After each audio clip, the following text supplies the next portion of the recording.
ખબરોમાં બન્યા રહેવા માટે બેલ આઇકોન દબાવો અને એબીપી અસ્મિતાને સબસ્ક્રાઇબ કરો। દીવ જિલ્લા પંચાયત પર ભાજપે કબજો મેળવ્યો છે। જિલ્લા પંચાયતની 8 બેઠકમાંથી 5 બેઠક પર ભાજપની જીત થઈ, જ્યારે 3 બેઠક પર અપક્ષ ઉમેદવારોની જીત થઈ। વોર્ડ નંબર 3, 4 અને 5માં અપક્ષ ઉમેદવારો વિજેતા બન્યા છે, જ્યારે 6 અને 7માં ભાજપનો વિજય થયો છે। 3 બેઠકો પહેલા જ ભાજપ પ્રેરિત બિનહરીફ રહી છે।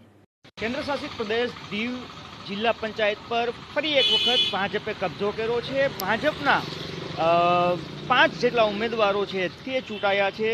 કુલ 8 બેઠક ધરાવતી દીવ જિલ્લા પંચાયત અત્યાર સુધી ભાજપના કબજામાં હતી। ચૂંટણી યોજાઈ છે, જેમાંથી વોર્ડ નંબર 1 અને 2 તેમજ 8 એ ભાજપને બિનહરીફ થઈ હતી। જો કે 5 બેઠકોની ચૂંટણી યોજાઈ હતી। આજે તેની મતગણતરી હતી। મતગણતરી પૂર્ણ થઈ છે, જેમાંથી 2, 3, 4 અને 5 આ 3 બેઠકો છે તે અપક્ષના ફાળે ગઈ છે, જ્યારે 6 અને 7 નંબરની બેઠક છે તેના પર ભાજપે કબજો કર્યો છે। કુલ 8 બેઠક ધરાવતી દીવ જિલ્લા પંચાયતની 5 બેઠકો ભાજપના કબજામાં છે, જ્યારે 3 બેઠકો છે તે અપક્ષના કબજે રહી છે। દિલીપ મોરી, એબીપી અસ્મિતા, દીવ।